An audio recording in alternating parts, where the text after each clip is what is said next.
Hey everyone, it's Math Matters. In today's video, we're going to change your mind about why we learn exponential functions. If you have not seen the previous video about why we learn functions, I would highly recommend watching it before this video.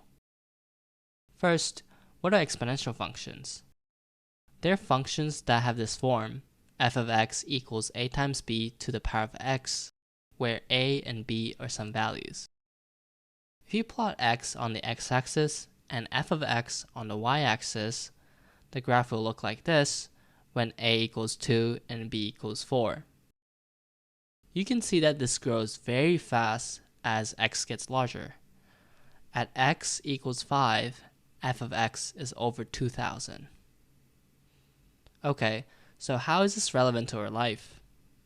Exponential functions are often useful to define relationships between the time and some value growing over time. One simple example is a population growth. Let's say that there are only 100 people in country A and the birth rate is a constant rate of 10%. Then, in 1 year, the population will be 100 times 1.1, which equals 110 people. The year after, it will be 110 times 1.1, which can also be written as 100 times 1.1 times 1.1, which equals 121. If you keep doing this calculation, for year x, the population will be 100 times 1.1 to the power of x.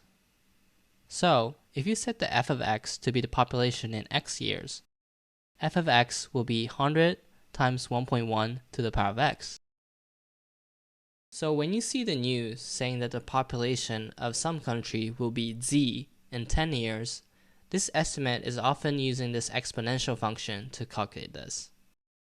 This type of application is also often used for modeling diseases like coronavirus.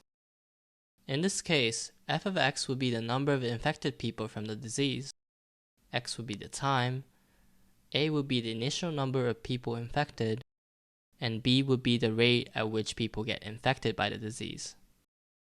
Although the models for these diseases are a little more complicated, this is the rough idea.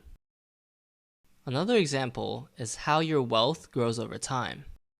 Have you seen finance YouTubers and TikTokers saying you should invest in an S&P 500 index fund? But why do they say that? The reason is the exponential growth of the money you put in there. Let's say you put $50,000 in an S&P 500 index fund. Because an S&P 500 index fund historically grows by 10% a year on average, you assume that your money you put in there grows by 10% a year. This means that if you set x to be the years and f of x to be the money you have in x years, f of x would be 50,000 times 1.1 to the power of x. If you plug in x equals 32, f of x will be 1,055,689, which means that you will be a millionaire in 32 years. This is why the exponential growth is so powerful, and investing in S&P 500 index funds is said to be one of the best things you can do. I hope this video gave you an idea of why exponential functions are important and relevant in our daily lives. This is especially an important tool to define a relationship between time and a value that fluctuates over time. If you liked the video and found it helpful, please like it and subscribe to my YouTube channel. See you in the next video.